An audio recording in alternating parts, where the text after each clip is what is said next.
Bill Martin, president of Lotus Clinical Research, and I'm here with my counterpart, Andrea, who's the president of the Evolution Research Group. And one of the things we wanted to talk about today is what makes the combination of ERG and Lotus better together. And so, Andrea, maybe one of the questions I'll have on the CRO side is, what do you think, from your perspective, makes the collective organization better together? Yeah, I mean, I think it was a thesis that we strongly believed in. We have a long history of working together over a number of years. In 2021, we made the decision to bring the organizations together. And there was a lot of reasons behind that. As a side organization, we had a lot of instances, particularly in early phase, where we needed CRO services. And we were farming that out to other organizations and just lost the ability to control timelines and delivery of data. So it made a lot of sense to look for a CRO partner that we knew well, that we could bring in to help to support that.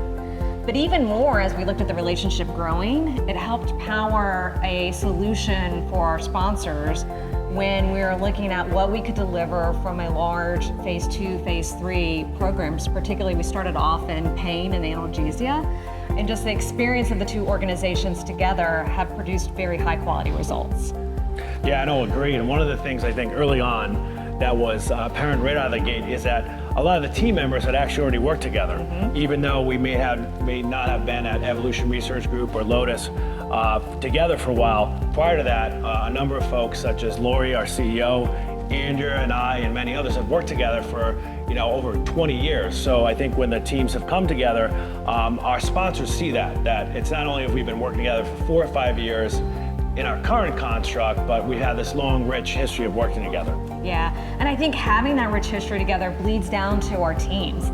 We have project managers who know the sites well, and so that means when we kick off a study, we're kicking it off, a significant time period before we're actually starting study startup. And what that means is we can reduce the timelines. We're looking at patients to line up because we have visibility into the studies coming on, and the team's working closely together to get everything lined up operationally. That just leads to a whole seamless execution. Yeah, totally agree, right? And when we work at risk, so as soon as we're awarded a study on the CRO side, right, where we can already start working with the ERG sites in ways that we can't with others. So you'll start filling out reg docs, you'll be identifying resource, maybe even getting into pre-screening at risk, whereas we're just beginning the site selection process with other sites, which works well, but it just takes a little bit longer, which everyone in the industry knows. And that's, I think, one of the key ways we accelerate timelines right out of the gate, and you're prepared and the ERG sites are prepared to enroll that first patient very quickly after a verbal award that a sponsor does want to work with us. Absolutely.